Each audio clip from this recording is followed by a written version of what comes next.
more you begin to investigate what we think we understand, where we came from, what we think we're doing, the more you begin to see we've been lied to. We've been lied to by every institution. What makes you think for 1 minute that the religious institution is the only one that's never been touched? The religious institutions of this world are at the bottom of the dirt. The religious institutions in this world are put there by the same people who gave you your government, your corrupt education, who set up your international banking cartels, because our masters don't give a damn about you or your family. All they care about is what they have always cared about, and that's controlling the whole damn world. We have been misled away from the true and divine presence in the universe that men have called God. I don't know what God is, but I know what He isn't. And unless and until you are prepared to look at the whole truth, and wherever it may go, whoever it may lead to, if you want to look the other way, or if you want to play favorites, then somewhere along the line you're going to find out you're messing with divine justice. The more you educate yourself, the more you understand where things come from, the more obvious things become, and you begin to see lies everywhere. You have to know the truth and seek the truth, and the truth will set you free.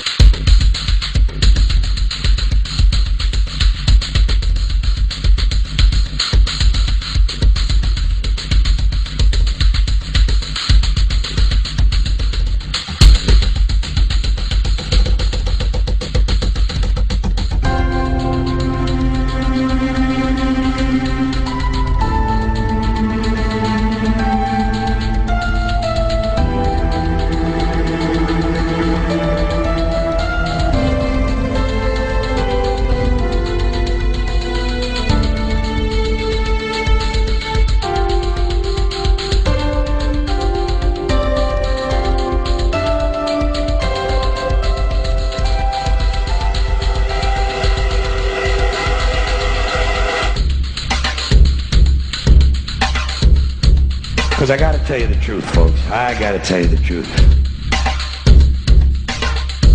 When it comes to bullshit, big time, major league bullshit, you have to stand in awe of the all-time champion of false promises and exaggerated claims, religion. Think about it. Religion has actually convinced people that there's an invisible man living in the sky who watches everything you do every minute of every day.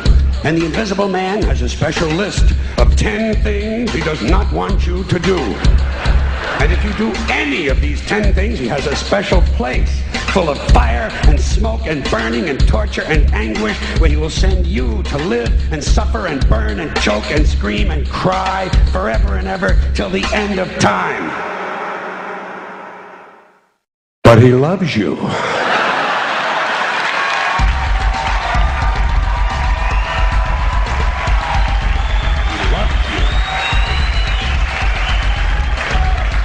He loves you and he needs money.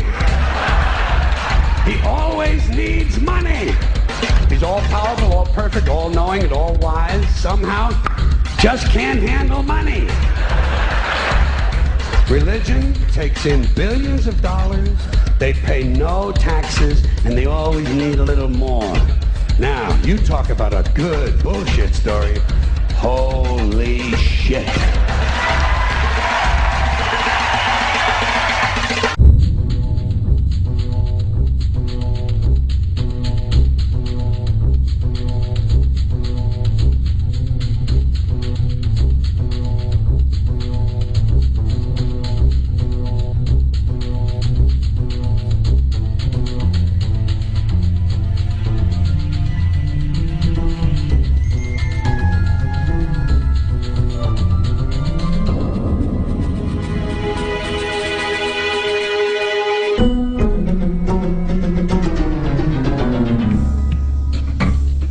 This is the sun.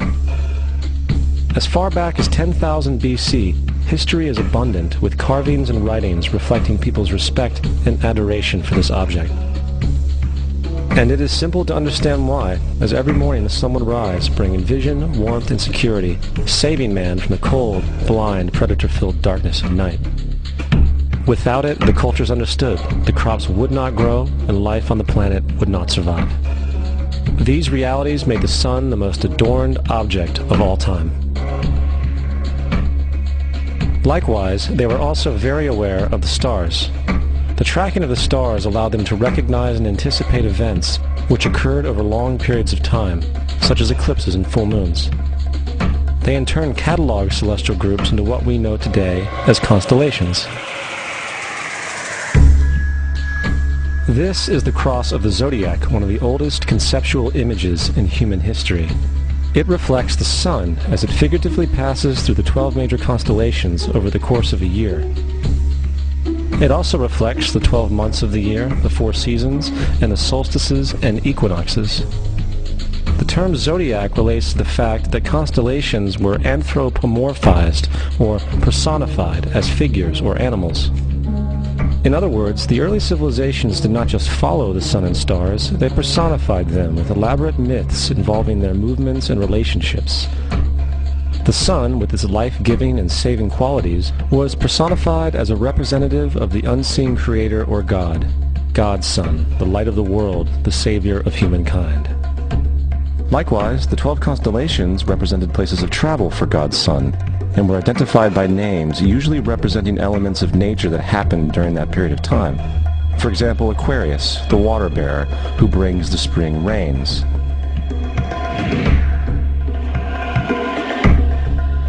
This is Horus. He is the sun god of Egypt of around 3000 BC. He is the sun anthropomorphized, and his life is a series of allegorical myths involving the sun's movement in the sky. From the ancient hieroglyphics in Egypt, we know much about this solar messiah. For instance, Horus, being the sun or the light, had an enemy known as Set, and Set was the personification of the darkness, or night. And, metaphorically speaking, every morning Horus would win the battle against Set, while in the evening Set would conquer Horus and send him into the underworld. It is important to note that dark versus light, or good versus evil, is one of the most ubiquitous mythological dualities ever known, and is still expressed on many levels to this day. Broadly speaking, the story of Horus is as follows. Horus was born on December 25th of the Virgin Isis Mary. His birth was accompanied by a star in the east, which, in turn, 3 kings followed to locate and adorn the newborn Savior. At the age of 12, he was a prodigal child teacher, and at the age of 30, he was baptized by a figure known as Anup, and thus began his ministry. Horus had 12 disciples he traveled about with, performing miracles such as healing the sick and walking on water. Horus was known by many gestural names such as the Truth, the Light, God's Anointed Son, the Good Shepherd, the Lamb of God, and many others. After being betrayed by Typhon, Horus was crucified, buried for 3 days, and thus resurrected. These attributes of Horus, whether original or not, seem to permeate many cultures of the world, for many other gods are found to have the same general mythological structure. Attis of Phrygia, born of the Virgin Nana on December 25th, crucified, placed in a tomb, and after 3 days was resurrected. Krishna of India, born of the Virgin Devaki, with a star in the east signaling his coming. He performed miracles with his disciples, and, upon his death, was resurrected. Dionysius of Greece, born of a virgin on December 25th, was a traveling teacher who performed miracles such as turning water into wine. He was referred to as the King of Kings, God's only begotten Son, the Alpha and Omega, and many others. And, upon his death, he was resurrected. Mithra of Persia, born of a virgin on December 25th, he had 12 disciples and performed miracles, and upon his death was buried for 3 days and thus resurrected. He was also referred to as the Truth, the Light, and many others. Interestingly, the sacred day of worship of Mithra was Sunday. The fact of the matter is, there are numerous saviors from different periods from all over the world which subscribe to these general characteristics. The question remains, why these attributes? Why the virgin birth on December 25th? Why dead for 3 days in the inevitable resurrection? Why 12 disciples or followers? To find out, let's examine the most recent of the solar messiahs. Jesus Christ was born of the Virgin Mary on December 25th in Bethlehem. His birth was announced by a star in the east, which 3 kings or magi followed to locate and adorn the new Savior. He was a child teacher at 12, and at the age of 30 he was baptized by John the Baptist, and thus began his ministry.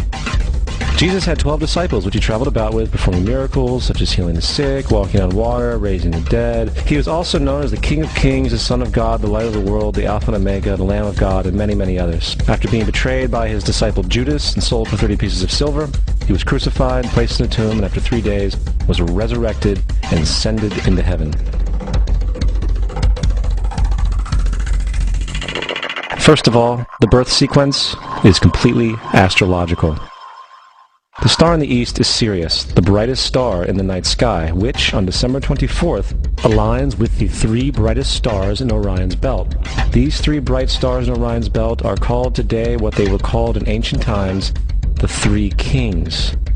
And the 3 kings and the brightest star, Sirius, all point to the place of the sunrise on December 25th. This is why the 3 kings follow the star in the east, in order to locate the sunrise, the birth of the sun.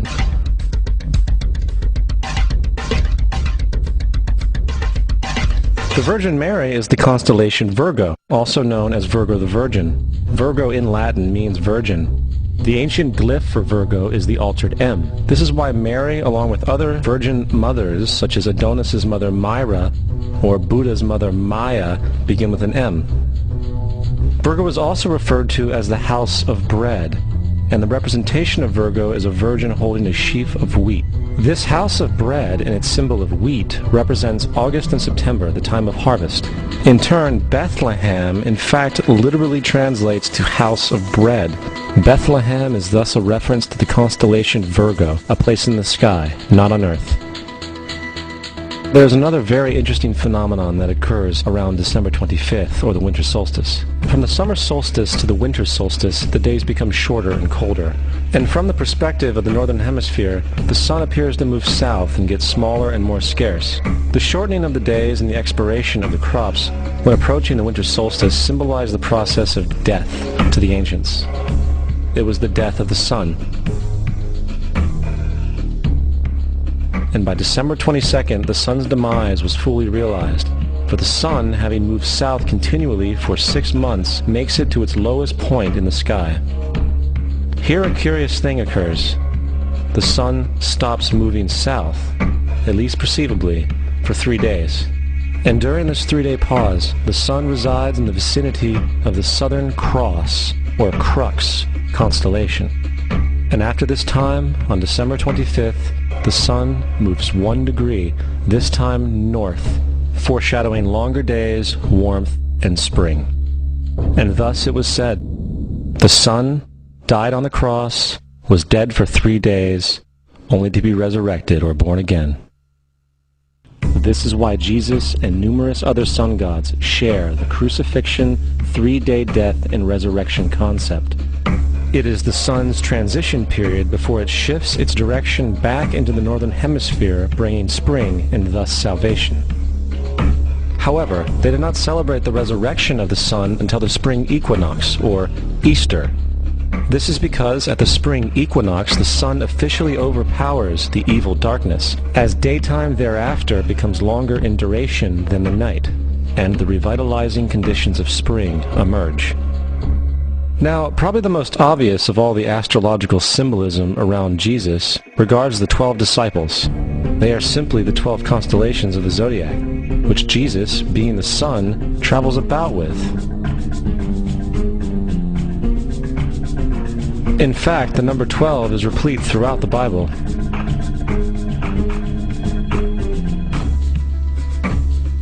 This text has more to do with astrology than anything else.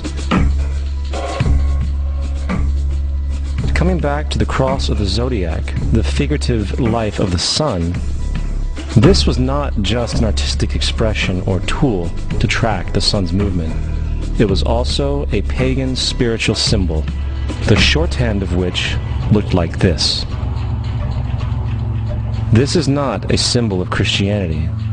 It is a pagan adaptation of the cross of the zodiac.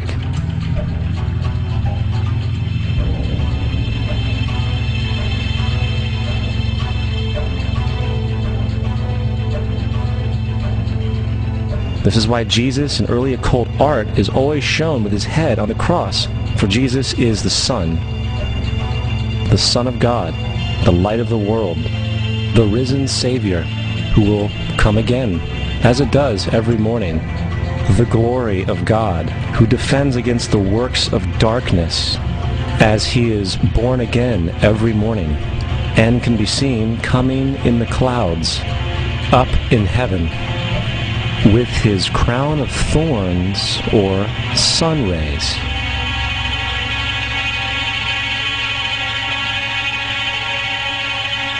Now, of the many astronomical metaphors in the Bible, one of the most important has to do with the ages.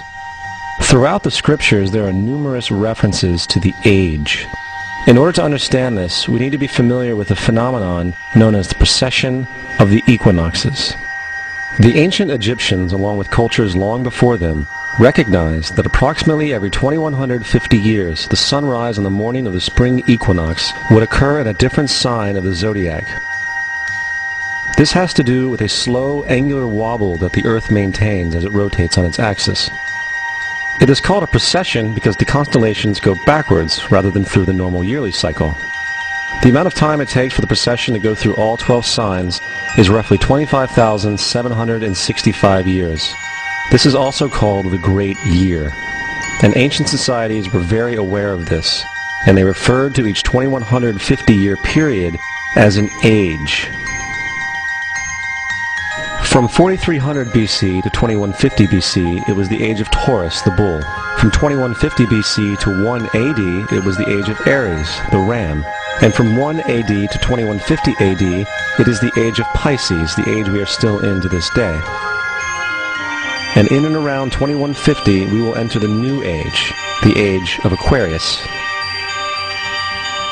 Now, the Bible reflects, broadly speaking, a symbolic movement through 3 ages while foreshadowing a 4th. In the Old Testament, when Moses comes down Mount Sinai with the 10 Commandments, he is very upset to see his people worshiping a golden bull calf.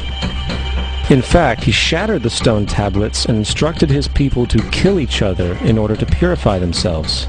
Most biblical scholars will attribute this anger to the fact that the Israelites were worshiping a false idol or something to that effect.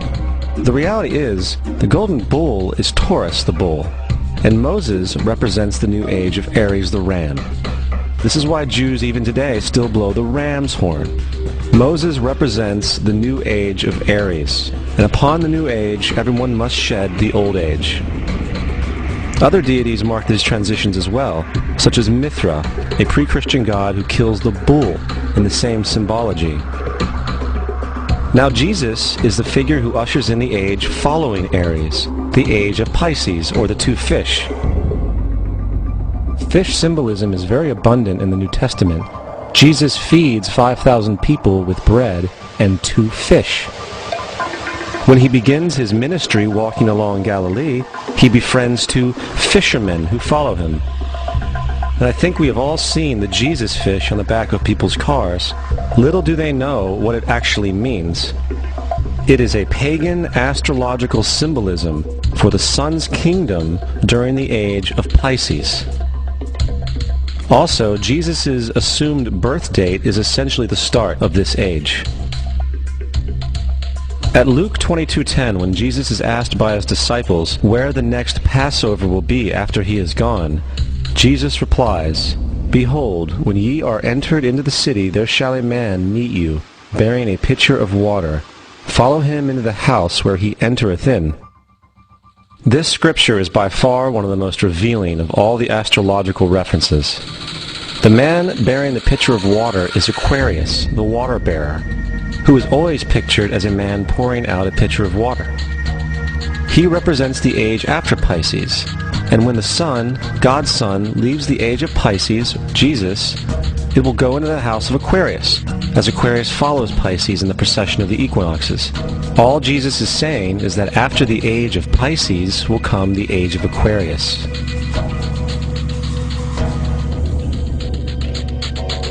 Now, we have all heard about the end times and the end of the world. The cartoonish depictions in the book of Revelation aside, the main source of this idea comes from Matthew 28:20, where Jesus says, "I will be with you even to the end of the world." However, in the King James Version, world is a mistranslation, among many mistranslations. The actual word being used is eon, which means age. I will be with you even to the end of the age, which is true, as Jesus' solar Piscean personification will end when the sun enters the age of Aquarius. The entire concept of end times and the end of the world is a misinterpreted astrological allegory. Let's tell that to the approximately 100 million people in America who believe the end of the world is coming. Furthermore, the character of Jesus being a literary and astrological hybrid is most explicitly a plagiarization of the Egyptian sun god Horus. For example, inscribed about 3,500 years ago on the walls at the Temple of Luxor in Egypt are images of the Annunciation, the Immaculate Conception, the birth, and the adoration of Horus. The images begin with Thoth announcing to the Virgin Isis that she will conceive Horus, then Neph, the Holy Ghost, impregnating the Virgin, and then the virgin birth and the adoration. This is exactly the story of Jesus' miracle conception. In fact, the literary similarities between the Egyptian religion and the Christian religion are staggering.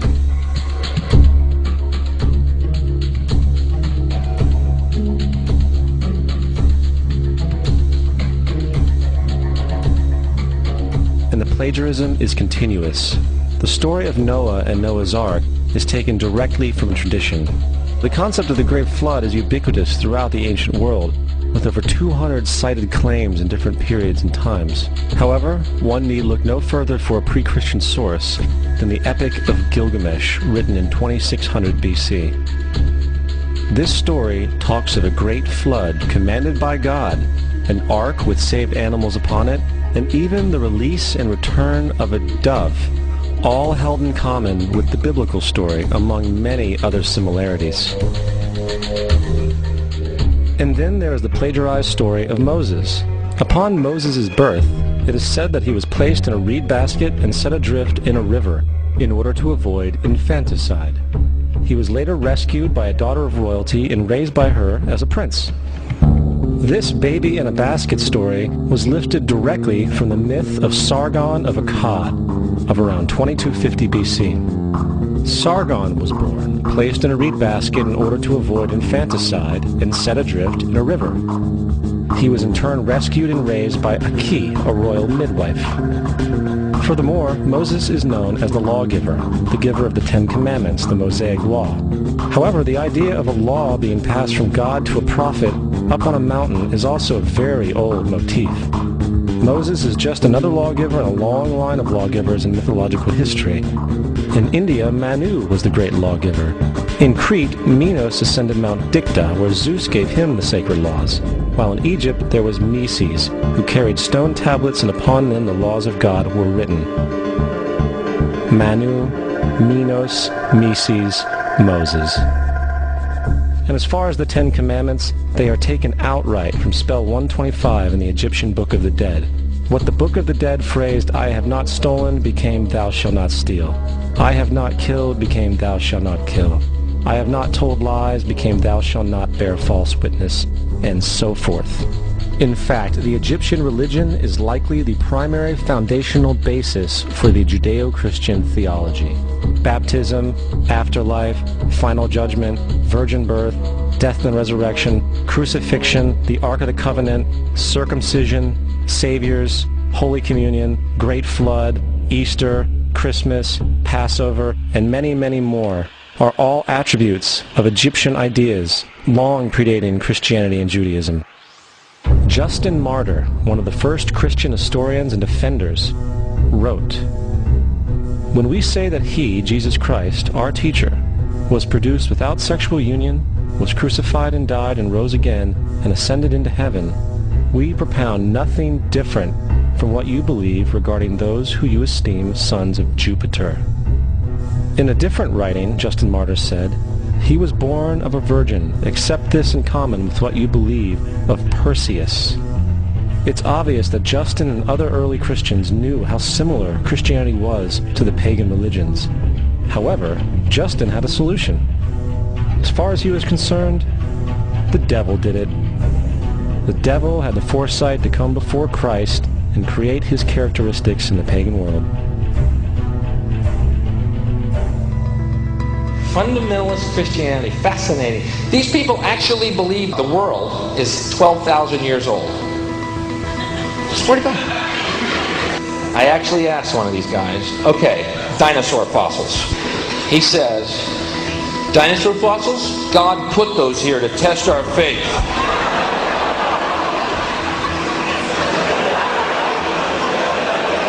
I think God put you here to test my faith, dude.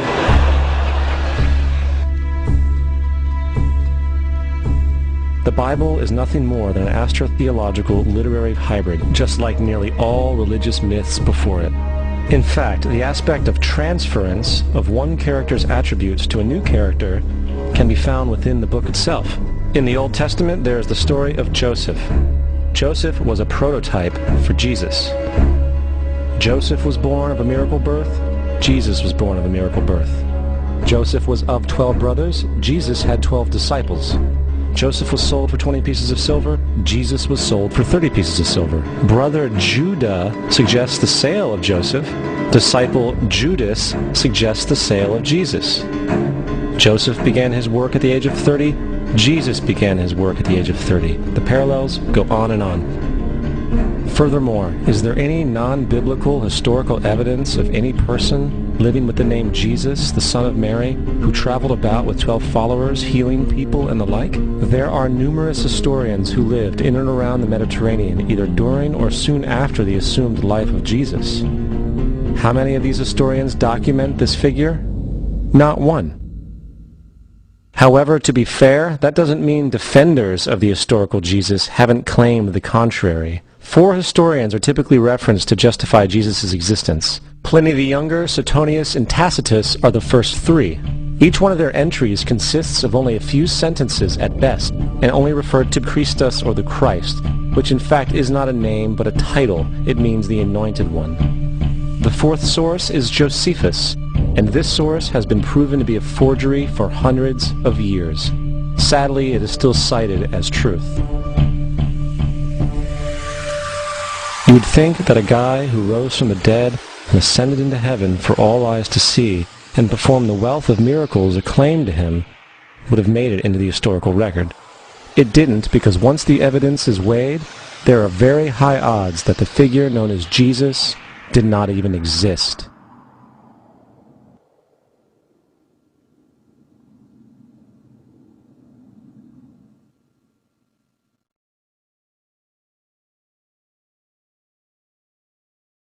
We don't want to be unkind, but we want to be factual.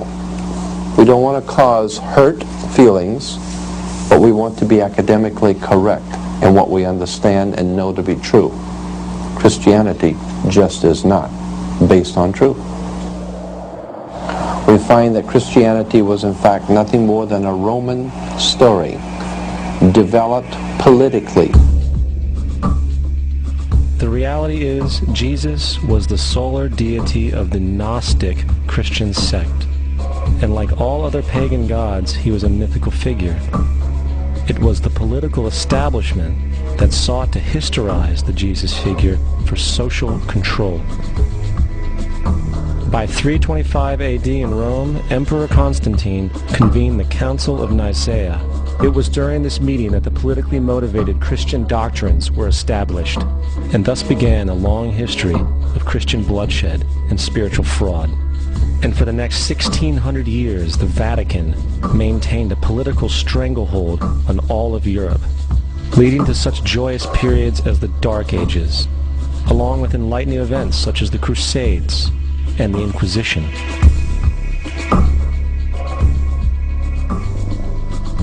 Christianity, along with all other theistic belief systems, is the fraud of the age. It serves to detach the species from the natural world, and likewise each other. It supports blind submission to authority. It reduces human responsibility to the effect that God controls everything, and in turn awful crimes can be justified in the name of a divine pursuit. And most importantly, it empowers those who know the truth, but use the myth to manipulate and control societies. The religious myth is the most powerful device ever created and serves as the psychological soil upon which other myths can flourish.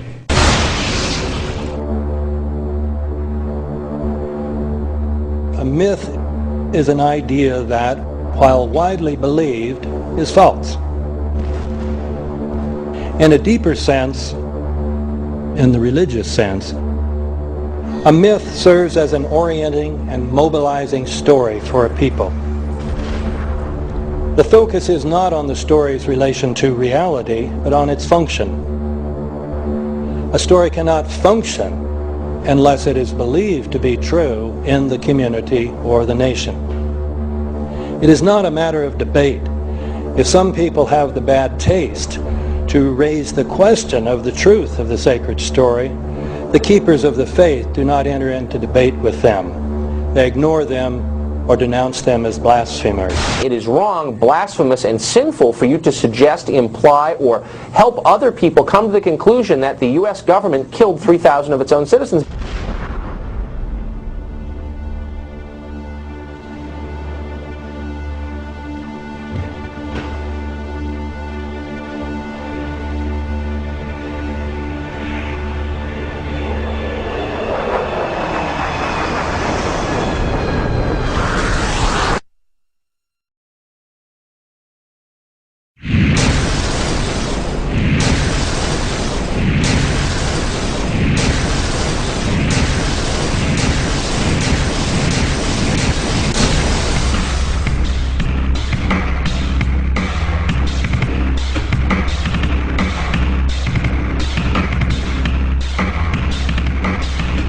If a demolition team set off when you see the old demolitions of these old buildings. It looks like one of those scenes of an old building being purposely dynamited and blown up. Anybody who's ever watched a building being demolished on purpose knows that if you're going to do this, you have to get at the under-infrastructure of a building and bring it down. The way the structure is collapsing, this was the result of something that was planned. It's not accidental that the first tower just happened to collapse and then the second tower just happened to collapse in exactly the same way.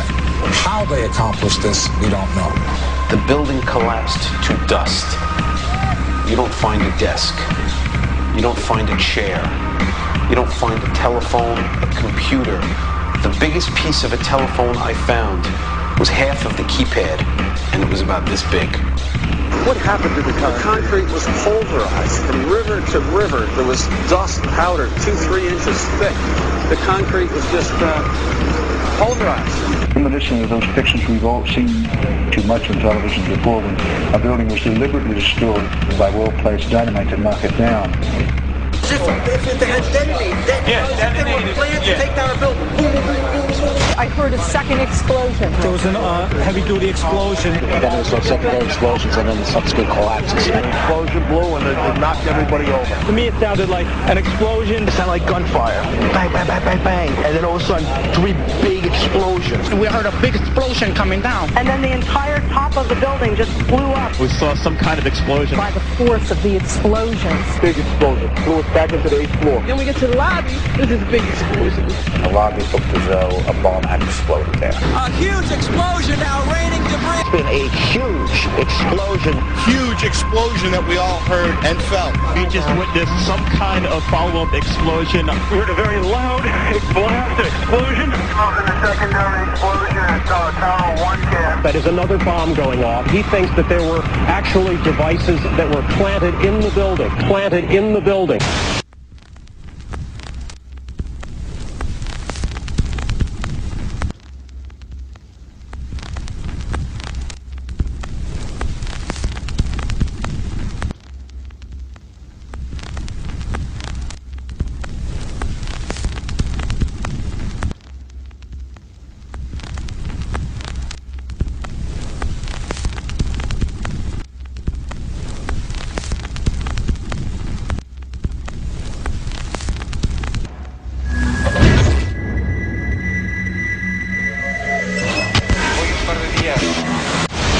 I don't think anybody could have predicted that they would try to use an airplane as a missile, a hijacked airplane as a missile. Nobody in our government, at least, and I don't think the prior government that could envision flying airplanes into buildings.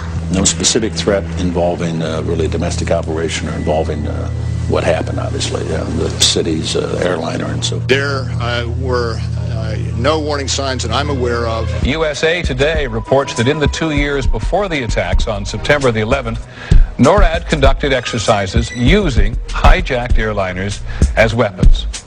And one target was the World Trade Center.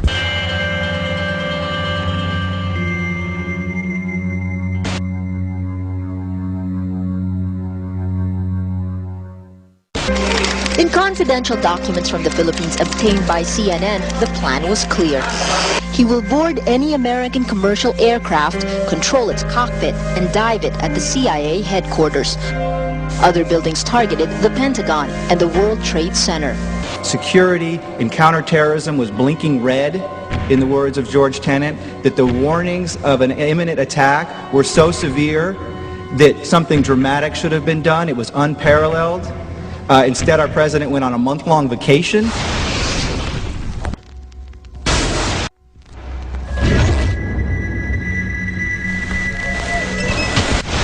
The head of Pakistani intelligence at the ISI, Mahmoud Ahmed, requested Omar Sheikh to wire $100,000 to Mohammed Atta, who was the lead hijacker. Hijacker Mohammed Atta received wire transfers via Pakistan. The man sending the money to Atta is believed to be Ahmed Umar Saeed Sheikh. Omar Sheikh admitted he was supported by the Pakistan government's intelligence service, the ISI.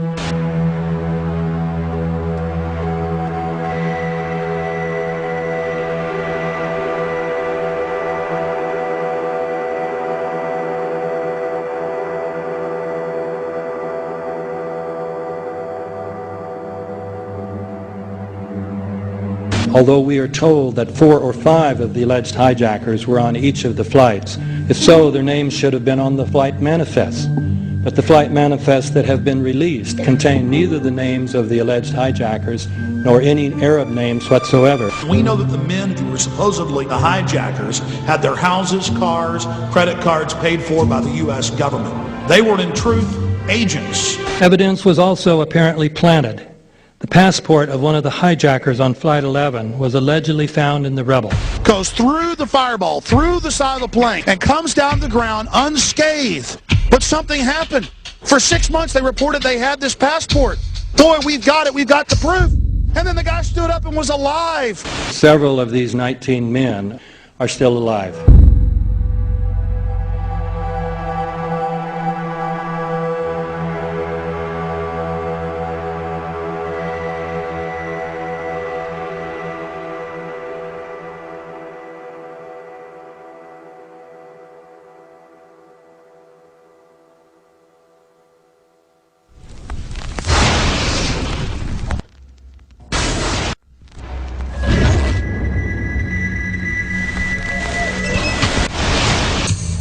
Of course we're after Saddam Hussein, bin Laden. He's January 2001, the Bush administration orders the FBI and intelligence agencies to back off investigations involving the bin Laden family, including 2 of Osama bin Laden's relatives, who were living, guess where, in Falls Church, Virginia, right next to CIA headquarters. When he was already America's most wanted criminal, he reportedly spent 2 weeks in the American hospital in Dubai, was treated by an American doctor, and visited by the local CIA agent.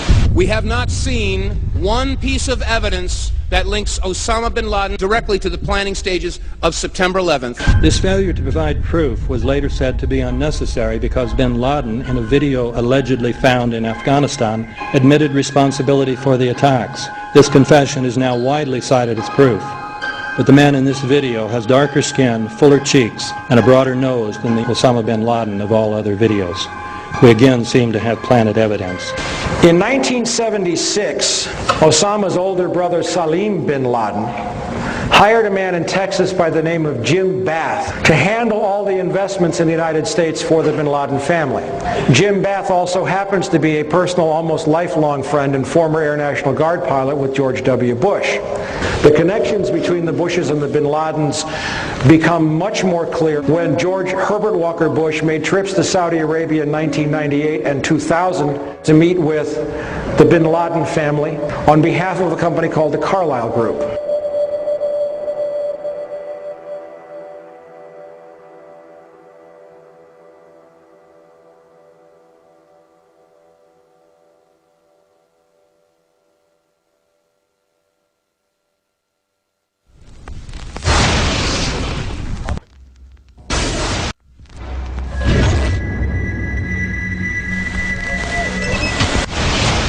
How could anyone fly a 60-ton, 125-foot wide, 44-foot tall plane through this obstacle course? The aircraft, before striking the Pentagon, reportedly executed a 270-degree downward spiral, and yet Hani Hanjour was known as a terrible pilot who could not safely fly even a small plane.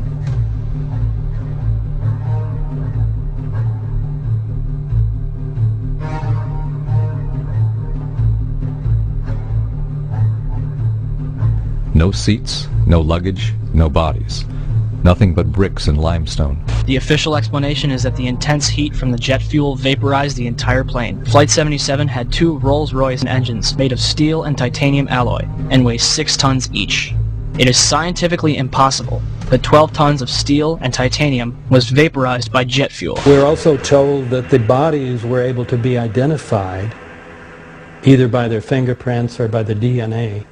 So what kind of fire can vaporize aluminum and tempered steel and yet leave human bodies intact? From my close-up inspection, there's no evidence of a plane having crashed anywhere near the Pentagon. And as I said, the only pieces left that you can see are small enough that you could pick up in your hand. Shortly after the strike, government agents picked up debris and carried it off. The entire lawn was covered with dirt and gravel, so that any remaining forensic evidence was literally covered up.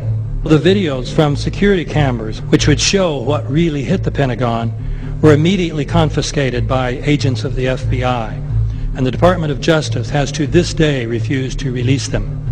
If these videos would prove that the Pentagon was really hit by a 757, most of us would assume the government would release them.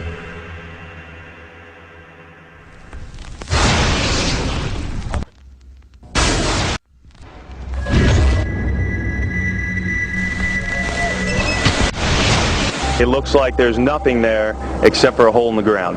Basically, that's right. The only thing you could see from where we were was a big gouge in the earth and some broken trees. We could see some people walking around in the area, but from where we could see, there wasn't much left. Any large pieces of debris at all? No, there was nothing that you could distinguish that a plane had crashed there.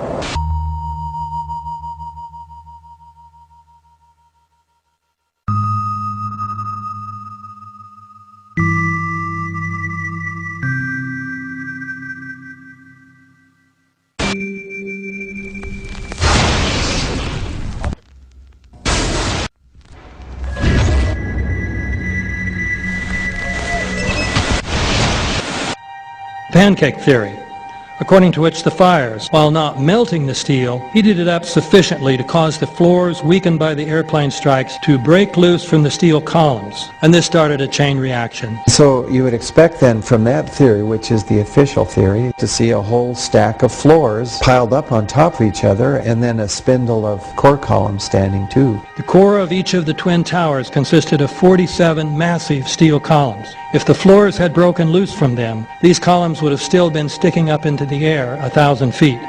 The plane did not cut all those core columns. We designed the buildings to take the impact of the Boeing 707 hitting the building at any location. The building probably could sustain multiple impacts of jetliners. That the plane flew straight into the building? Flew in, right. So you're saying that the building was actually designed to cope with a hole like that and still survive? Yeah, it was. If you had dropped, say, a billiard ball from the top of the World Trade Center, 110 floors up there. It would have taken 8 to 10 seconds to hit the ground, encountering no resistance whatsoever. The Twin Towers came down in nearly free-fall speed. 200,000 tons of steel shatters and explodes outwards over 500 feet. This means that floors shattered at an average rate of about 10 floors per second. There is no scenario for a pancake effect of buildings falling that allows them to fall at the rate of free fall. Now what can do that? What can move mass out of the way? Explosives.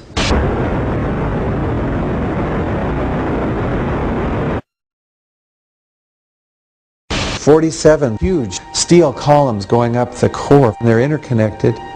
How do you get them to fail simultaneously so the core disappears? It looks like those core columns were cut. The way we do this is by cutting the beam at an angle.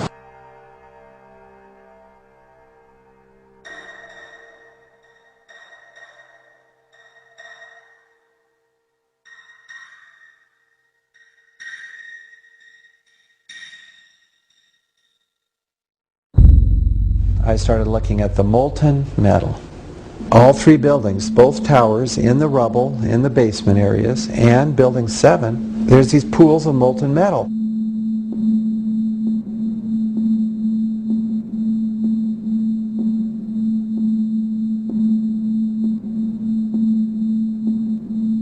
You'd get down below and you'd see molten steel running down the channel rails, like you're in a foundry. Like lava. The molten steel was found 3, 4, and 5 weeks later, when the rubble was being removed. He said that molten steel was also found underneath World Trade Center 7. So I'm looking through the official reports. What do they say about the molten metal? They say nothing. Now, wait a minute. This is important evidence. So where did that come from? Thermite is so hot that it'll just cut through steel, through structural steel, for example, like a knife through butter. The products are molten iron and aluminum oxide, which goes off primarily as a dust. You know those enormous dust clouds? You can imagine when you assemble these chemicals on a large scale.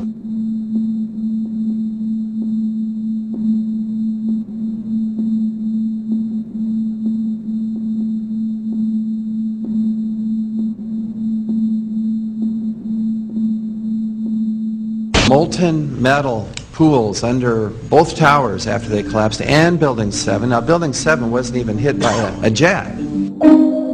Part of the problem is that most people simply don't know much about Building 7 due to the extraordinary secrecy surrounding this collapse. And this was a 47-story skyscraper. This building fell at 5:25. It was not hit by a plane.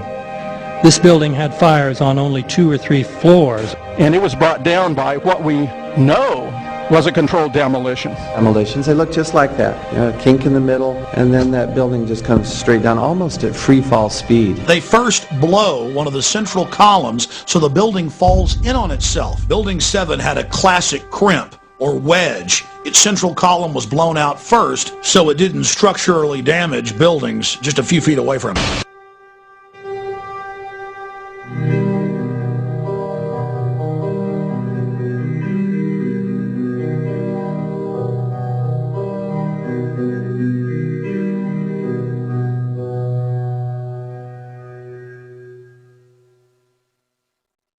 Our office was on the B1 level. As I was talking to a supervisor at 8:46, and all of a sudden we hear, boom! An explosion so hard that pushed us upwards. And it came from the basement between the B2 level and the B3 level. And when I went to verbalize, we hear, boom! The impact of the plane on the top. As I'm walking by the main freight car of the building, in the corridor, that's when I got blown. I mean, the impact of the explosion threw me to the floor, and that's when everything started happening. All of a sudden, a big impact happened again, and all the ceiling tile was falling down, the light fixtures were falling. You know, you got to go clear across the whole from 1 to 2 World Trade Center, and then all of a sudden, it happened all over again. Something else hit us to the floor. Right in the basement, you felt it. Walls were caving in, everything that was going on.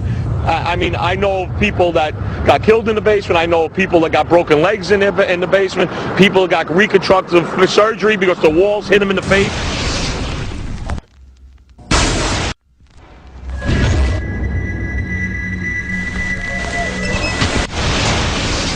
According to standard operating procedure, if an FAA flight controller notices anything that suggests a possible hijacking, the controller is to contact a superior. If the problem cannot be fixed within about a minute, the superior is to ask NORAD, the North American Aerospace Command, to send up or scramble jet fighters to find out what is going on. NORAD then issues a scramble order to the nearest Air Force base with fighters on alert. But although interceptions usually occur within 10 or so minutes, in this case, 80 or so minutes had elapsed before fighters were even airborne. It's a mind-bending anomaly. Not a single U.S. Air Force interceptor turns a wheel until it's too late. There are no jets at all. What if they were so confused and had been so deliberately confused that they couldn't respond? The reason that they didn't know where to go was because a number of conflicting and overlapping war game exercises were taking place that involved the insertion of false radar blips onto radar screens in the Northeast Air Defense Sector. Center Team U, we have a problem here. We have a hijacked aircraft headed towards New York. We need someone to scramble some F-16s or something up there to help us out. Is this real world or exercise? Is this real world or exercise? There was another exercise, Vigilant Warrior, which was in fact, according to a NORAD source, a live-fly hijack drill being conducted at the same time. With only 8 available fighter aircraft, and they have to be dispatched in pairs, they were dealing with as many as 22 possible hijacks on the day of 9/11, and they couldn't separate the war game exercises from the actual hijacks.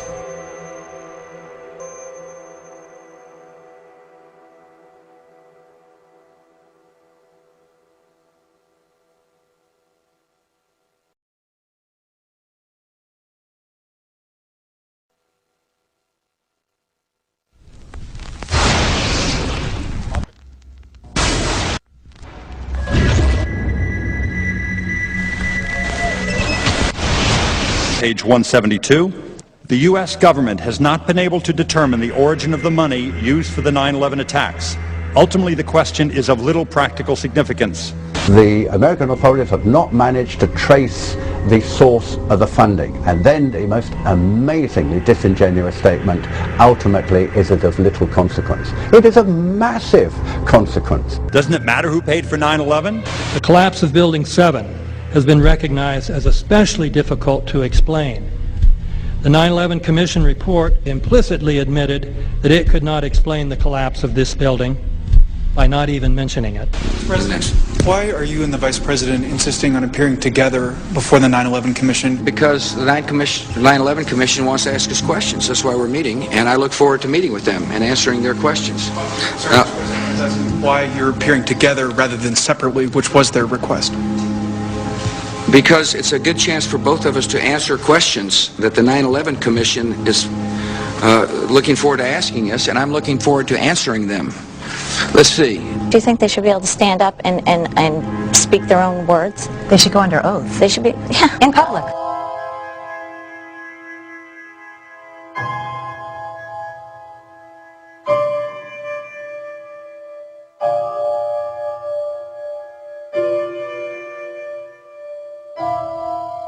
Don't you think that the families deserve to have a transcript or to be able to see what you Adam, said? you asked me that question yesterday. I got the same answer, yeah. The final report was a unanimous report. That means that if there was a single commissioner who had any objection about anything, that fact would be dropped from the report. We have found out that he not only served on the transition team of the Bush administration, that he was a person who wrote a draft memo for the setup of the Bush administration's National Security Council, that he was an individual who wrote the preemptive war strategy that was eventually used for the war in Iraq, that he is a close friend of Condoleezza Rice's. We want him to resign. There is literally nothing in the 9/11 report that the Bush administration did not approve of. We can understand, therefore, why the Commission, under Zelikow's leadership, would have ignored all the evidence that would point to the truth, that 9/11 was a false flag operation intended to authorize the doctrines and funds needed for a new level of imperial mobilization.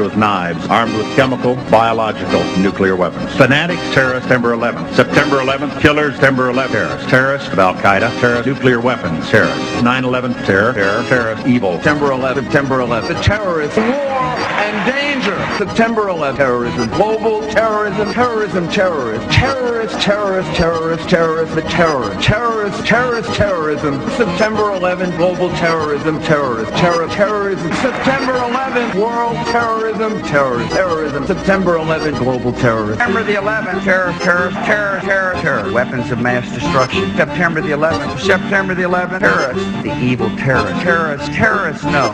Terrorism. The words are hypnotically repeated. Terrorism, terrorist, terrorist threat, and of course, believed to be linked to Al-Qaeda. But it's the so-called war on terrorism that's in our faces practically 24/7 as the inescapable focus of our existence. One day, our grandchildren will look back on this time and ask, how was the war on terror won? The entire U.S. ruling class, ruling elite, comes to see terrorism as the preferred means, indeed the only means, to provide social cohesion, to provide an enemy image for the society to keep it together. According to neocon theory from Carl Schmitt, you have to have an enemy image in order to have a society. A very dangerous thing, because now it means that the entire social order, the political parties, intellectual life, politics in general, all based on a monstrous myth. Monstrous myth.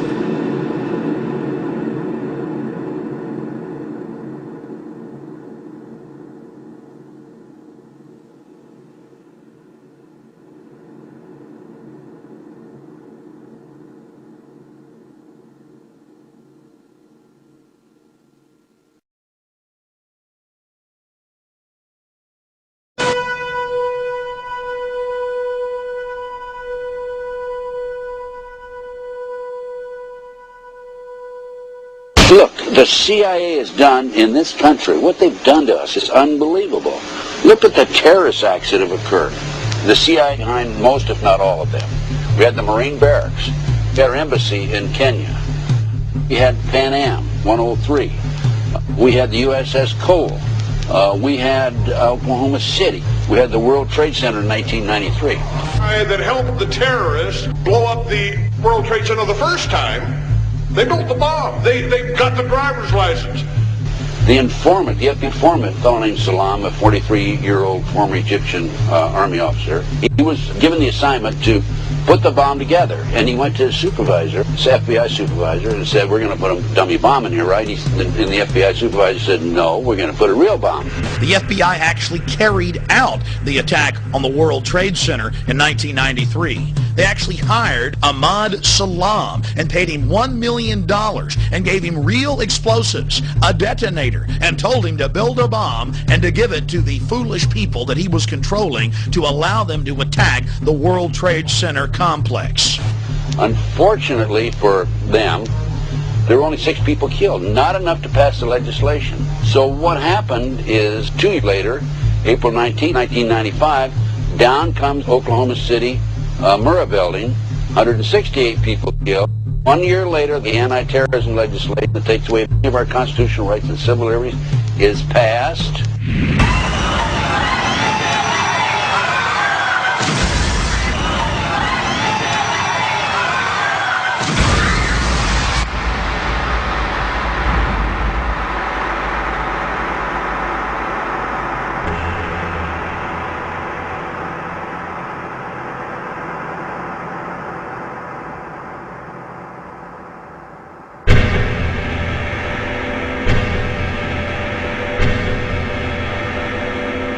Because at 9:30 this morning, we were actually running an exercise for over a company of 1,000 people in London, based on simultaneous bombs going off precisely at the railway stations that happened this morning. So I still have the hairs on the back of my neck standing upright. To get this quite straight, you were running an exercise to see how you would cope with this, and it happened while you were running the exercise? Precisely.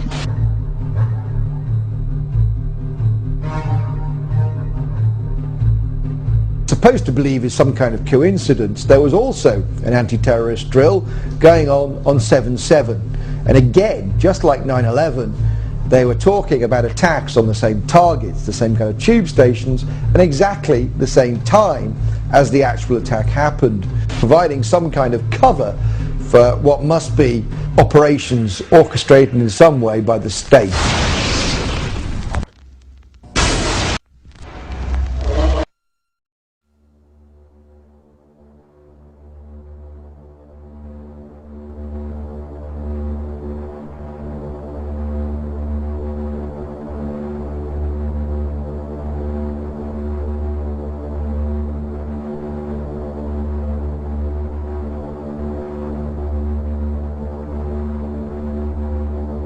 I am absolutely appalled at how much people in this country do not think.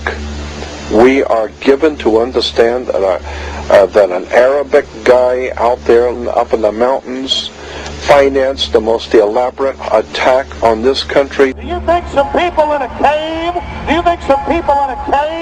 were able to have NORAD stand down?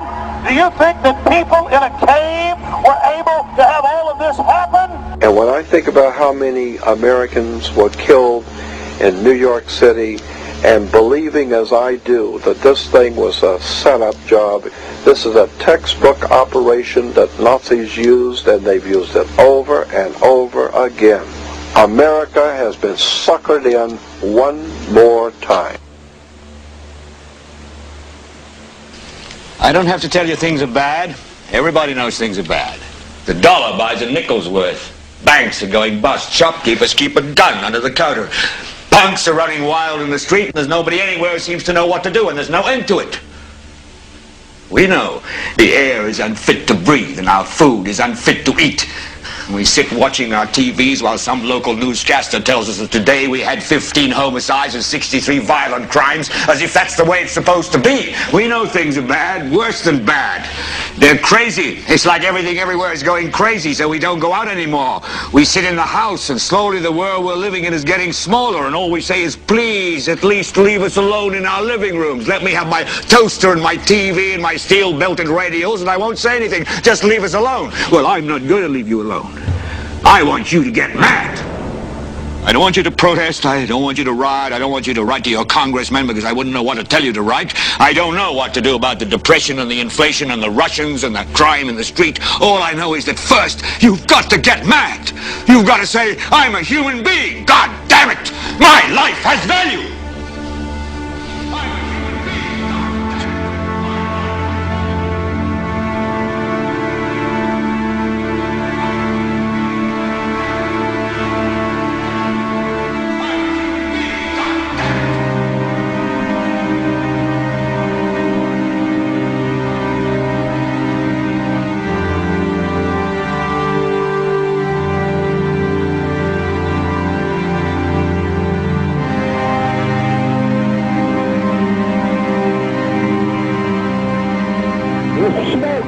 There, 105, 2 pounds.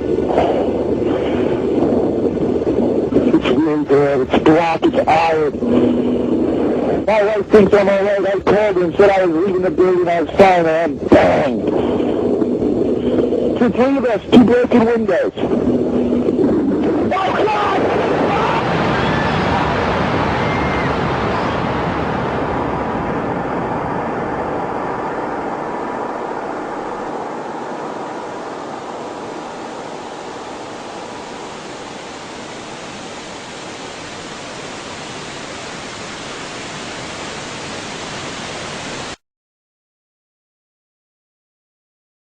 Ladies and gentlemen, the very word secrecy is repugnant in a free and open society, and we are, as a people, inherently and historically opposed to secret societies, to secret oaths, and to secret proceedings.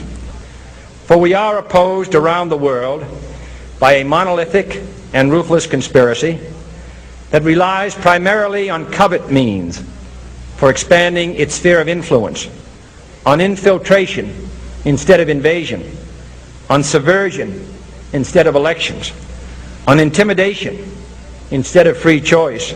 It is a system which has conscripted vast human and material resources into the building of a tightly knit, highly efficient machine that combines military, diplomatic, intelligence, economic, scientific, and political operations. Its preparations are concealed, not published. Its mistakes are buried, not headlined. Its dissenters are silenced, not praised. No expenditure is questioned, no secret is revealed. That is why the Athenian lawmaker Solon decreed it a crime for any citizen to shrink from controversy.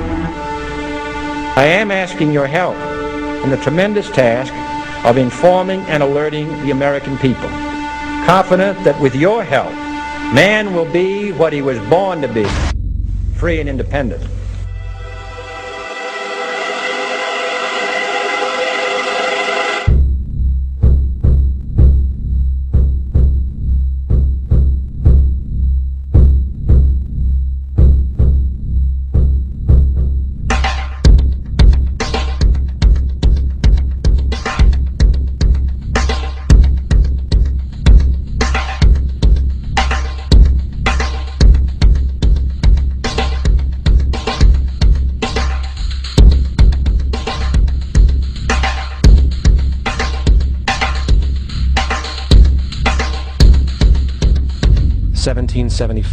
The American Revolutionary War began as the American colonies sought to detach from England and its oppressive monarchy. Though many reasons are cited for the revolution, one in particular sticks out as the prime cause: that King George III of England outlawed the interest-free, independent currency the colonies were producing and using for themselves, in turn forcing them to borrow money from the Central Bank of England at interest, immediately putting the colonies into debt. And, as Benjamin Franklin later wrote, the refusal of King George III to allow the colonies to operate an honest money system which freed the ordinary man from the clutches of the money manipulators was probably the prime cause of the Revolution. In 1783, America won its independence from England. However, its battle against the central bank concept and the corrupt, greed-filled men associated with it had just begun. So what is a central bank? A central bank is an institution that produces the currency of an entire nation. Based on historical precedent, two specific powers are inherent in central banking practice: the control of interest rates and the control of the money supply, or inflation. The central bank does not simply supply a government's economy with money, it loans it to them at interest. Then, through the use of increasing and decreasing the supply of money, the central bank regulates the value of the currency being issued. It is critical to understand that the entire structure of this system can only produce one thing in the long run: debt. It doesn't take a lot of ingenuity to figure this scam out. For every single dollar produced by the central bank is loaned at interest. That means every single dollar produced is actually the dollar plus a certain percent of debt based on that dollar. And since the central bank has the monopoly over the production of the currency for the entire country, and they loan each dollar out with immediate debt attached to it, where does the money to pay for the debt come from? It can only come from the central bank again, which means the central bank has to perpetually increase its money supply to temporarily cover the outstanding debt created, which in turn, since that new money is loaned out at interest as well, creates even more debt. The end result of this system without fail is slavery, for it is impossible for the government and thus the public to ever come out of the self-generating debt. The founding fathers of this country were well aware of this.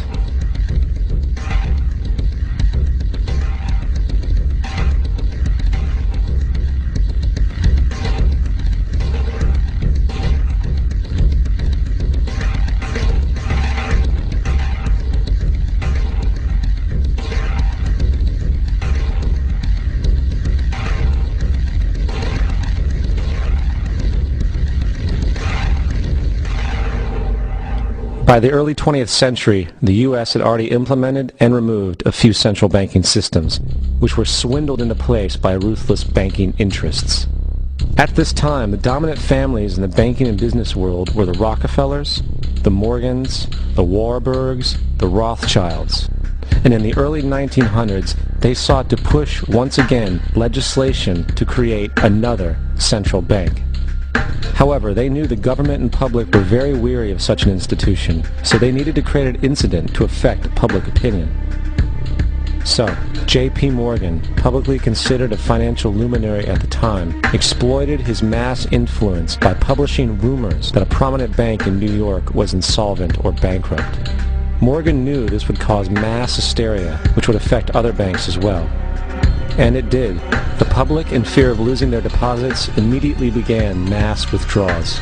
Consequently, the banks were forced to call in their loans, causing the recipients to sell their property, and thus a spiral of bankruptcies, repossessions, and turmoil emerged. Putting the pieces together a few years later, Frederick Allen of Life magazine wrote, "The Morgan interests took advantage to precipitate the panic, guiding it shrewdly as it progressed." Unaware of the fraud, the Panic of 1907 led to a congressional investigation headed by Senator Nelson Aldrich, who had intimate ties to the banking cartels and later became part of the Rockefeller family through marriage. The commission, led by Aldrich, recommended a central bank should be implemented so a panic like 1907 could never happen again. This was the spark the international bankers needed to initiate their plan. In 1910, a secret meeting was held at a J.P. Morgan estate on Jekyll Island off the coast of Georgia. It was there that the central banking bill called the Federal Reserve Act was written. This legislation was written by bankers, not lawmakers. This meeting was so secretive, so concealed from government and public knowledge that the 10 or so figures who attended disguised their names when en route to the island. After this bill was constructed, it was then handed over to their political frontman, Senator Nelson Aldrich, to push through Congress. And in 1913, with heavy political sponsorship by the bankers, Woodrow Wilson became president, having already agreed to sign the Federal Reserve Act in exchange for campaign support. And 2 days before Christmas, when most of Congress was at home with their families, the Federal Reserve Act was voted in, and Wilson in turn made it law. Years later, Woodrow Wilson wrote, in regret,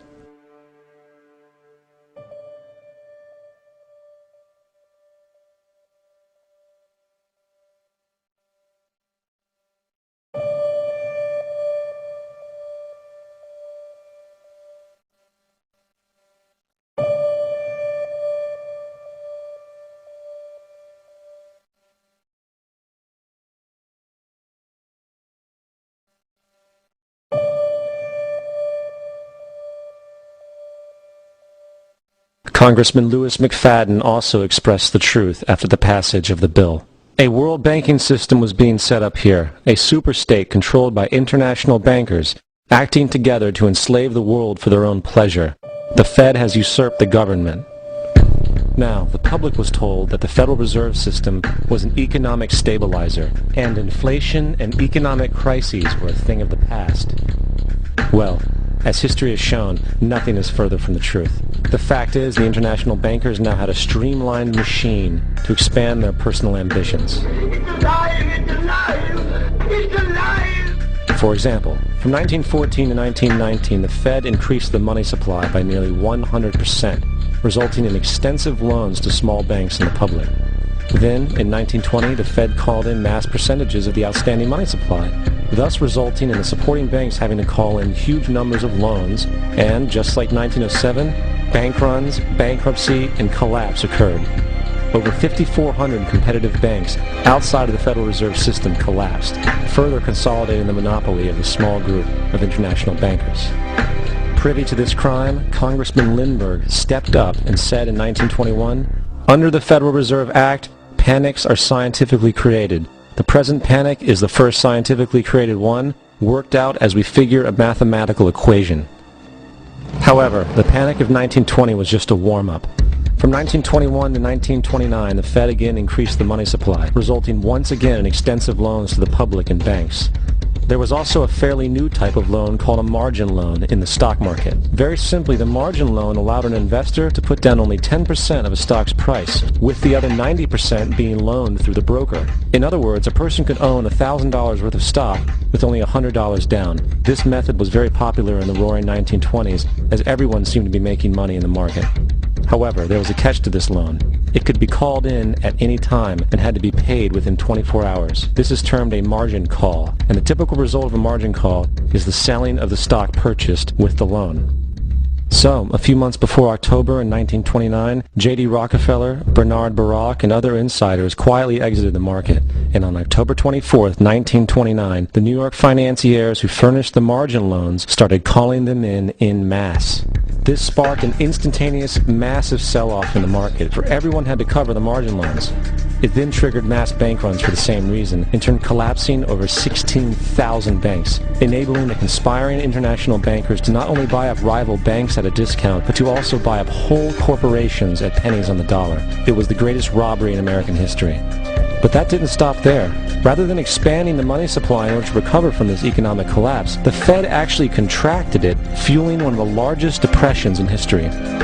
Once again outraged, Congressman Louis McFadden, a longtime opponent of the banking cartels, began bringing impeachment proceedings against the Federal Reserve Board, saying of the crash and depression, it was a carefully contrived occurrence. International bankers sought to bring about a condition of despair so that they might emerge the rulers of us all. Not surprisingly, and after 2 previous assassination attempts, McFadden was poisoned at a banquet before he could push for the impeachment. Now, having reduced the society to squalor, the Federal Reserve bankers decided that the gold standard should be removed. In order to do this, they needed to acquire the remaining gold in the system. So, under the pretense of helping to end the Depression, came the 1933 gold seizure. Under the threat of imprisonment for 10 years, everyone in America was required to turn in all gold bullion to the Treasury, essentially robbing the public of what little wealth they had left. And at the end of 1933, the gold standard was abolished. If you look at a dollar bill from before 1933, it says it is redeemable in gold. You look at a dollar bill today, it says it is legal tender, which means it is backed by absolutely nothing. It is worthless paper. The only thing that gives our money value is how much of it is in circulation. Therefore, the power to regulate the money supply is also the power to regulate its value, which is also the power to bring entire economies and societies to its knees.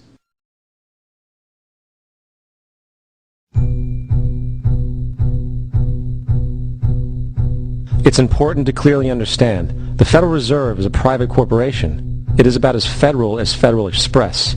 It makes its own policies and is under virtually no regulation by the U.S. government. It is a private bank that loans all the currency at interest to the government, completely consistent with the fraudulent central banking model that the country sought to escape from when it declared independence in the American Revolutionary War. Now, going back to 1913, the Federal Reserve Act was not the only unconstitutional bill pushed through Congress. They also pushed the federal income tax. It's worthwhile to point out that the American public's ignorance towards the federal income tax is a testament to how dumbed down and oblivious the American population really is. First of all, the federal income tax is completely unconstitutional, as it is a direct, unapportioned tax. All direct taxes have to be apportioned to be legal based on the Constitution. Secondly, the required number of states in order to ratify the amendment to allow the income tax was never met, and this has even been cited in modern court cases.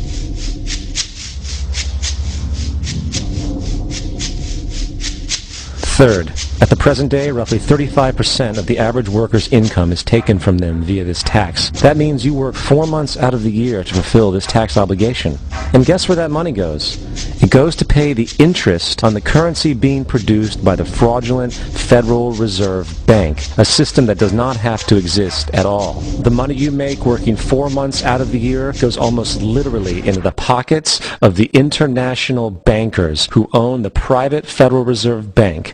And fourth, even with the fraudulent government claim as to the legality of the income tax, there is literally no statute, no law in existence that requires you to pay this tax, period. I really expected that, of course there's a law that you can point to in the law book, the code, that requires you to file a tax return. Of course there is. I was at that point where I couldn't find the statute that clearly made a person liable. At least not me and most people I know, and I had no choice in my mind except to resign. Based on the research that I did throughout the year 2000 and that I'm still doing, I have not found that law. I've asked Congress, we've asked a lot of people in the IRS commissioners, helpers. They can't answer, because if they answer, the American people are going to know that this whole thing is a fraud. I haven't filed an federal income tax return since I left. I have not filed a tax return since 1999. The income tax is nothing less than the enslavement of the entire country. Now, the control of the economy and the perpetual robbery of wealth is only one side of the Rubik's Cube the bankers hold in their hands. The next tool for profit and control is war. Since the inception of the Federal Reserve in 1913, a number of large and small wars have commenced. The three most pronounced were World War I, World War II, and Vietnam. World War I. In 1914, European wars broke out centered around England and Germany. The American public wanted nothing to do with the war. In turn, President Woodrow Wilson publicly declared neutrality. However, under the surface, the U.S. administration was looking for any excuse it could find to enter it. In a noted observation by Secretary of State William Jennings, the large banking interests were deeply interested in the World War because of the wide opportunities for large profits. It's important to understand that the most lucrative thing that can happen for the international bankers is war, for it forces the country to borrow even more money from the Federal Reserve Bank at interest. Woodrow Wilson's top advisor and mentor was Colonel Edward House, a man with intimate connections with the international bankers who wanted in the war. In a documented conversation between Colonel House, Wilson's advisor, and Sir Edward Grey, the Foreign Secretary of England, regarding how to get America into the war, Grey inquired, "What will Americans do if Germans sink an ocean liner with American passengers on board?" House responded, "I believe that a flame of indignation would sweep the United States, and that by itself would be sufficient to carry us into war." So, on May 7, 1915, on essentially the suggestion of Sir Edward Grey, a ship called the Lusitania was deliberately sent into German-controlled waters, where German military vessels were known to be. And, as expected, German U-boats torpedoed the ship, exploding stored ammunition, killing 1,200 people. To further understand the deliberate nature of this setup, the German embassy actually put advertisements in the New York Times telling people that if they boarded the Lusitania, they did so at their own risk, as such a ship sailing from America to England through the war zone would be liable to destruction. In turn, and as anticipated, the sinking of the Lusitania caused a wave of anger among the American population, and America entered the war a short time after. The First World War caused 323,000 American deaths. J.D. Rockefeller made $200 million off of it.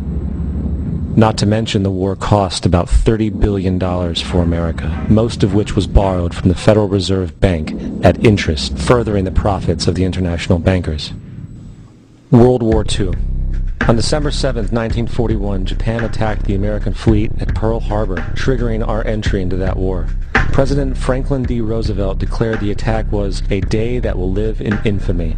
A day of infamy indeed, but not because of the alleged surprise attack on Pearl Harbor. After 60 years of surfacing information, it is clear that not only was the attack on Pearl Harbor known weeks in advance, it was outright wanted and provoked.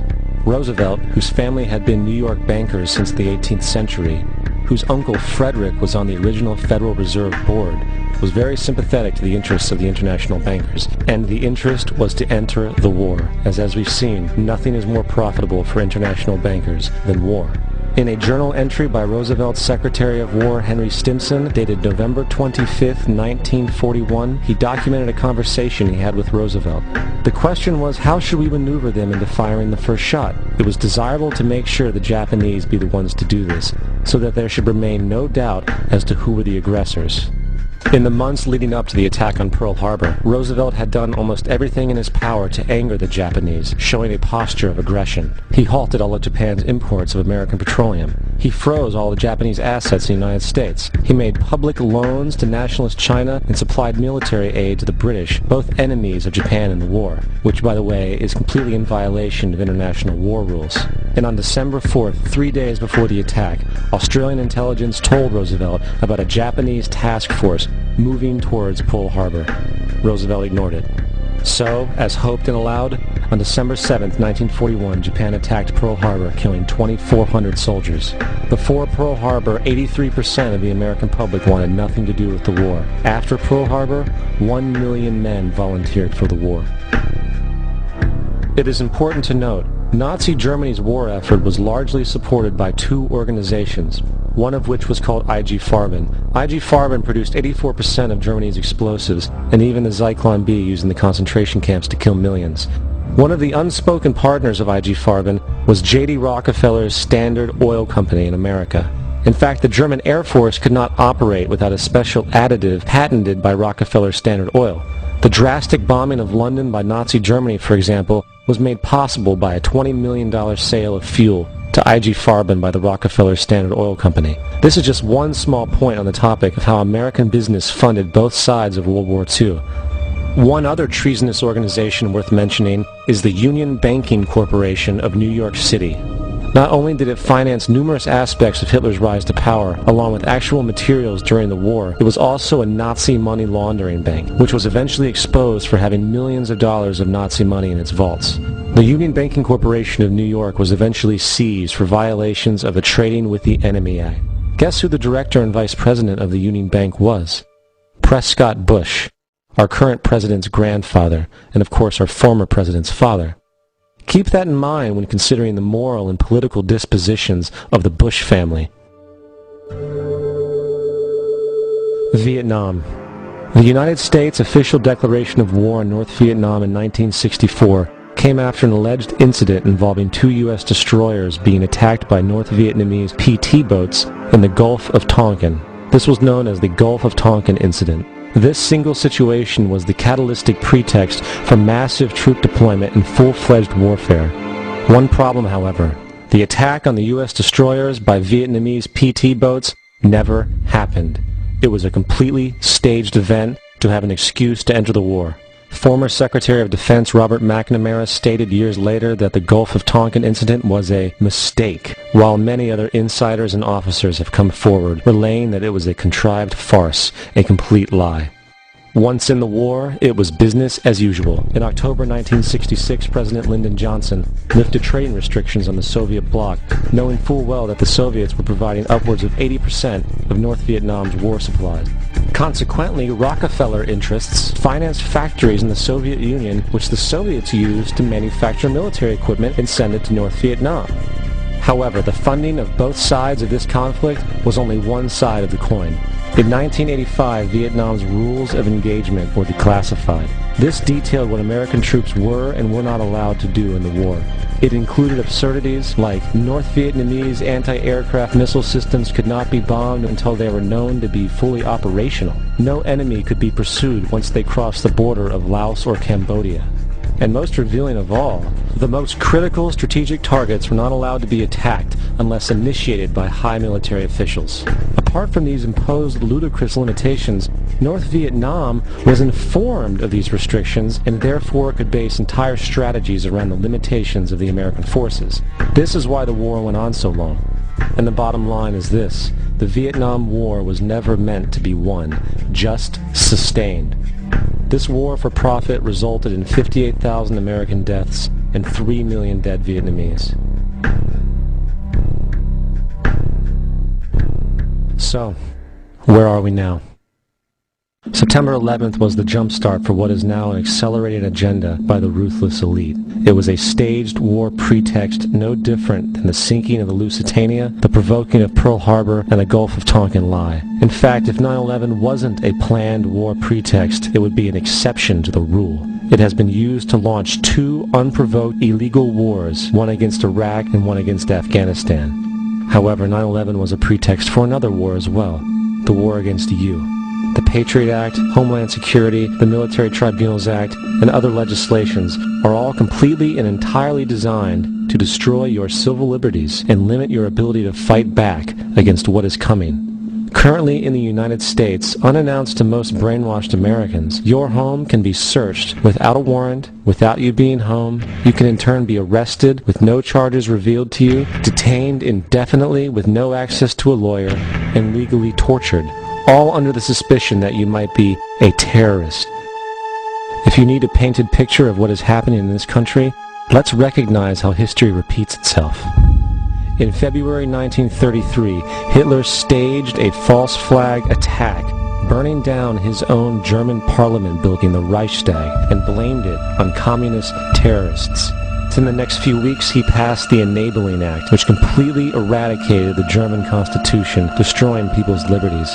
He then led a series of preemptive wars, all justified to the German people as necessary to maintaining homeland security.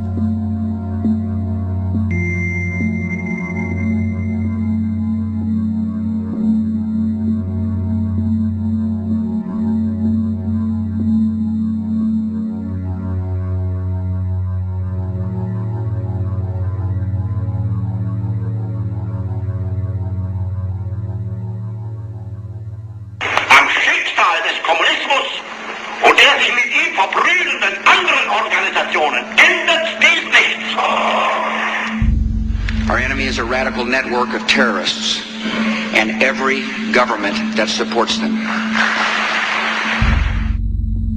It's time to wake up. The people in power go out of their way to make sure that you are perpetually misled and manipulated. The majority's perception of reality, especially in the political arena, is not their own. It is shrewdly imposed upon them without them even knowing it. For example, the public at large actually believes the invasion of Iraq is going badly, as sectarian violence doesn't seem to stop. What the public fails to see is that the destabilization of Iraq is exactly what the people behind the government want. This war is to be sustained so the region can be divided up, domination of the oil maintained, continual profits reaped for the defense contractors, and most importantly, permanent military bases established to be used as a launching pad against other oil-bearing, non-conforming countries such as Iran and Syria.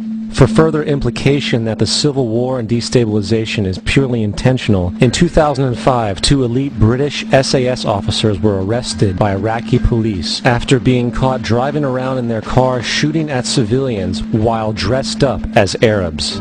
After being arrested and taken to a jail in Basra, the British Army immediately requested the release of these men. When the Basra government refused, British tanks came in and physically broke out the men from the Basra prison.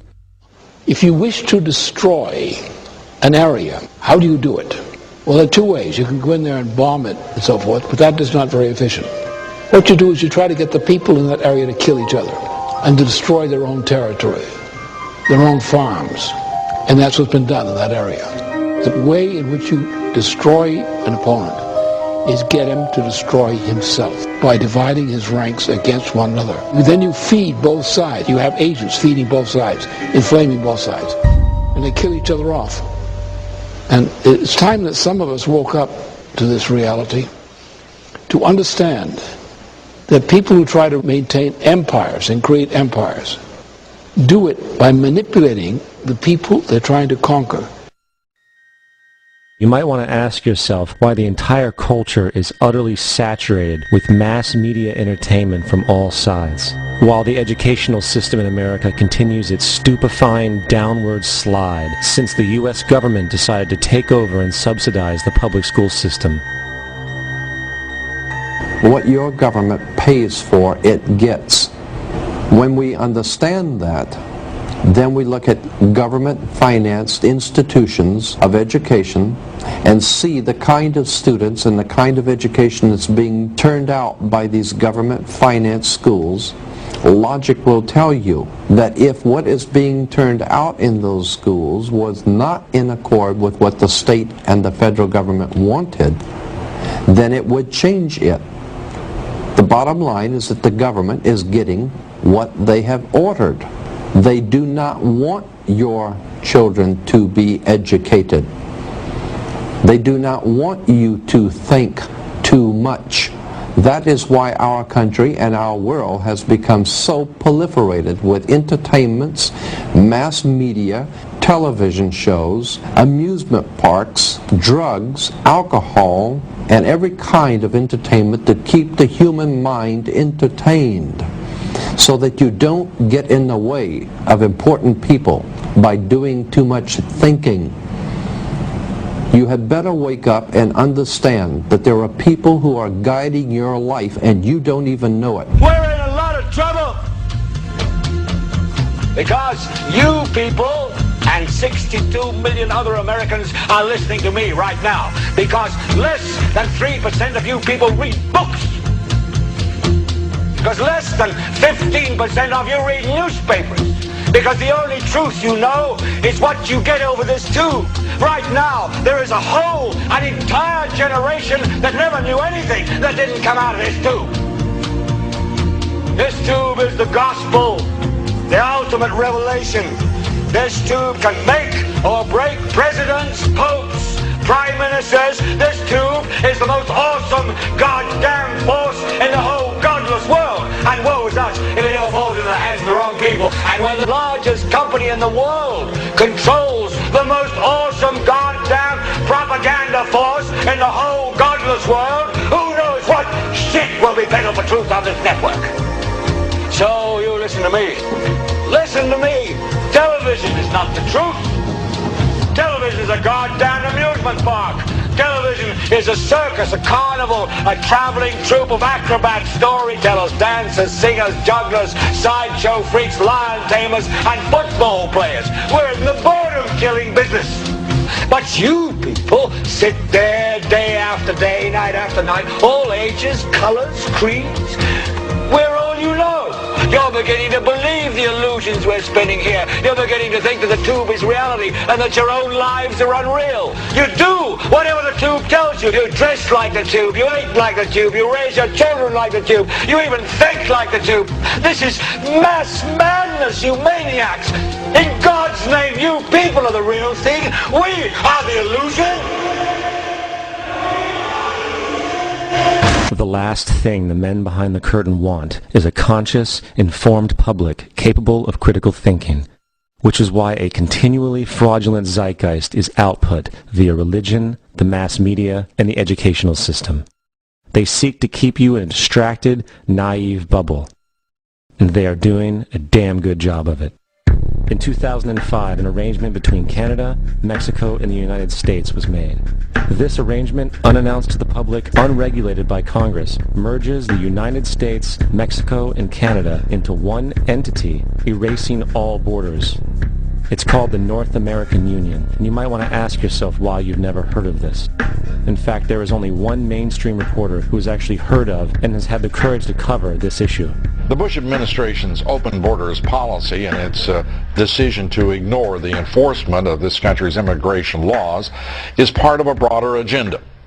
President Bush signed a formal agreement that will end the United States as we know it, and he took the step without approval from either the U.S. Congress or the people of the United States. It's a deal that few have even heard of. It's being done again by very few people at the very top on behalf of the investment class, but the working class of people, political officials across our country from communities, from cities and so forth, they don't know anything about this. This isn't some trade agreement. It is a total removal of sovereignty from these countries, which will also result in a completely new currency called the Amero. Fall. Apart from that, I think one thing people who are dollar-based need to focus on is the Amero. That's the one thing that nobody's talking about that I think is going to have a big impact on everybody's life in Canada, the U.S., and Mexico. The Amero is the proposed new currency for the North American community, which is being developed right now between Canada, the U.S., and Mexico to make a borderless community much like the EU, and the dollar, Canadian dollar, U.S. dollar, and the Mexican peso replaced by the Amero. By default of this agreement, the American Constitution will eventually be obsolete. You would think that a situation like this would be on the cover of every major newspaper. That is until you realize that the people who are behind this movement are the same people behind the mainstream media, and you are not told what you're not supposed to know. The North American Union is the same concept as the European Union, the African Union, and the soon-to-be Asian Union, and the same people are behind all of them. And, when the time is right, the North American Union, the European Union, the African Union, and the Asian Union will be merged together, forming the final stages of a plan these men have been working on for over 60 years. A one-world government.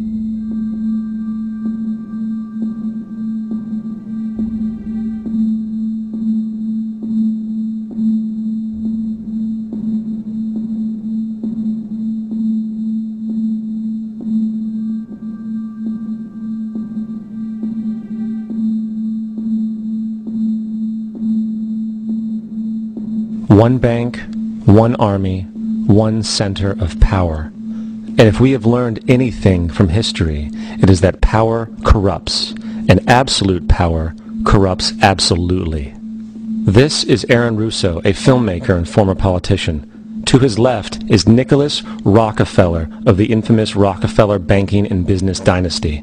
After maintaining a close friendship with Nicholas Rockefeller, Aaron eventually ended the relationship, appalled by what he had learned about the Rockefellers and their ambitions. I got a call one day from an attorney woman I knew, and she said, would you like to meet one of the Rockefellers? I said, sure, I'd love to. And we became friends, and he began to divulge a lot of things to me. So he said to me one night, he said that there's going to be an event there, and out of that event, you're going to see we're going to go into Afghanistan, so we can run pipelines from the Caspian Sea. We're going to go into Iraq to take the oil and establish a base in the Middle East, and we're going to go into Venezuela and try and get rid of Chavez. And the first two they've accomplished. Chavez they didn't accomplish. And he said you're going to see guys going into caves looking for looking for people that they're never going to find.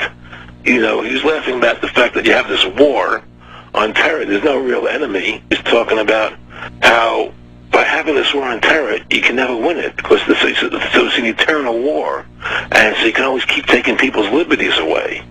And I said, how are you going to convince people that this war is real? He said, but the media can convince everybody it's real. I mean, you know, it's just that you keep talking about things, you keep saying it over and over and over again, and eventually people believe it. You know, you created the Federal Reserve in 1913 through lies. You create 9/11, which is another lie. Through 9/11, then you're fighting a war on terror, and now all of a sudden you go into Iraq, which was another lie, and now they're going to do Iran. You know, and it's all one thing leading to another, leading to another, leading to another. Now, I would say that, what are you doing this for? What's the point of this thing? You have all the money in the world you ever want. You have all the power. I said, you know, you're hurting people. It's not a good thing. And he would say, what do you care about the people for? Take care of yourself and you take care of your family. And then I said to him, what are the ultimate goals here?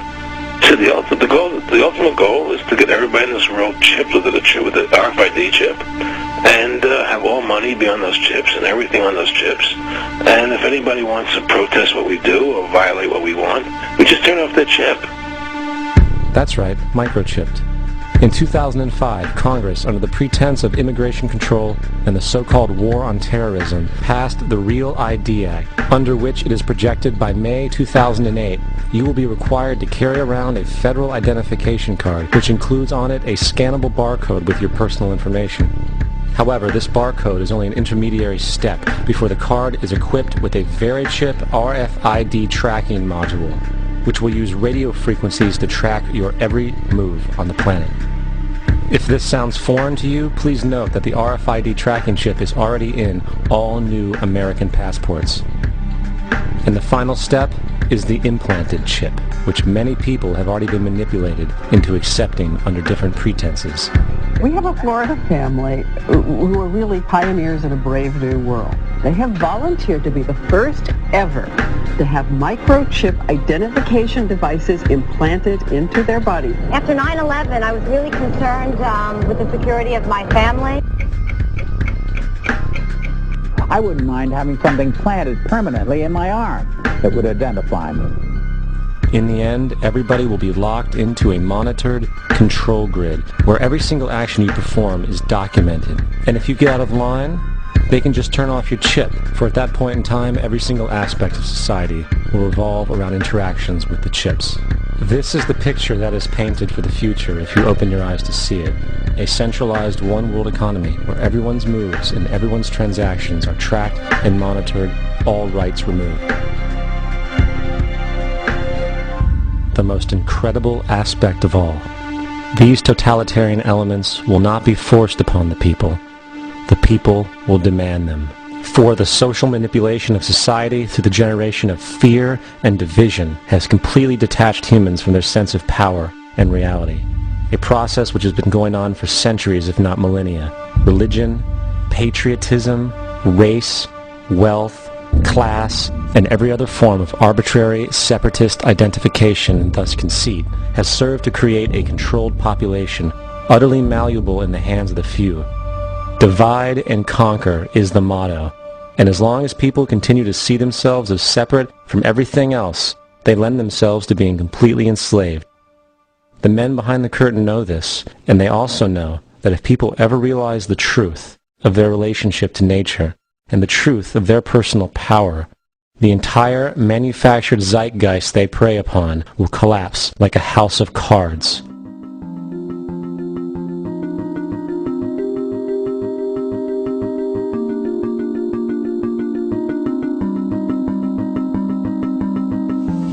The whole system that we live in drills into us that we're powerless, that we're weak, that our society is evil, that it's crime-ridden, etc., and so forth. It's all a big fat lie. We are powerful, beautiful, extraordinary. There is no reason why we cannot understand who we truly are, where we are going. There is no reason why the average individual cannot be fully empowered. We are incredibly powerful beings.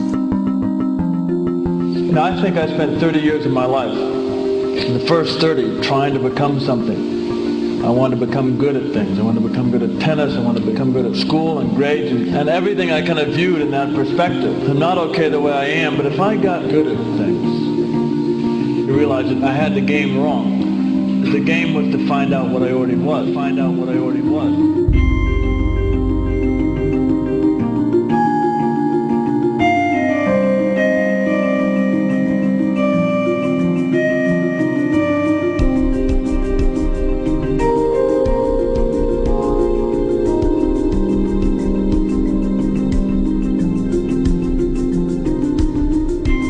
Now, in our culture, we've been trained for individual differences to stand out.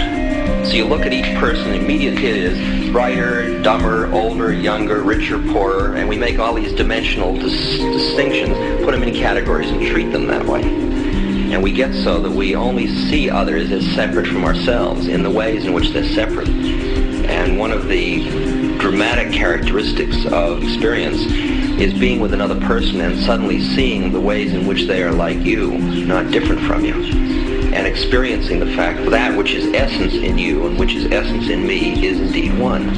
The understanding that there is no other. It is all one. And I wasn't born Richard Albert, I was just born as a human being, and then I learned this whole business of who I am and whether I'm good or bad or achieving or not. All that's learned along the way.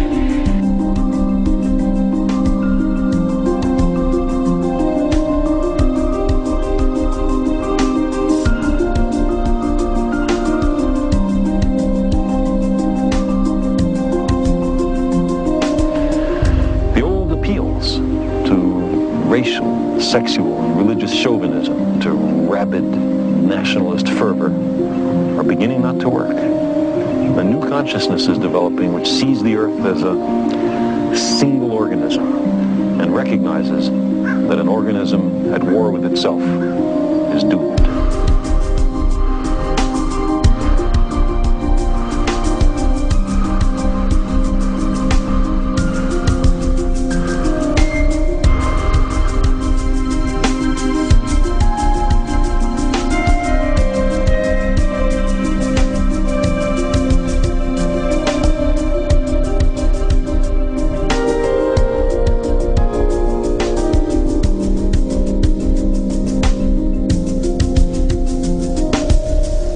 Bill Hicks used to finish his shows with this. Life's like a ride in an amusement park. And when you go on it, you think it's real, because that's how powerful our minds are. And the ride goes up and down and round and round. It has thrills and chills, and it's very brightly colored. And it's very loud, and it's fun for a while. Some have been on the ride for a long time, and they begin to question, is this real, or is this just a ride? And other people have remembered, and they come back to us and they say, hey, don't worry. Don't be afraid ever, because this is just a ride. And we kill those people. Shut him up, I've got a lot invested in this ride. Shut him up! Look at my furrows of worry. Look at my big bank account. My family, this has to be real. It's just a ride. But we ought to kill those good guys who try and tell us that. You ever notice that? And let the demons run amok? But it doesn't matter, because it's just a ride, and we can change it anytime we want. It's only a choice. No effort, no work, no job, no savings of money. Just a choice right now between fear and love.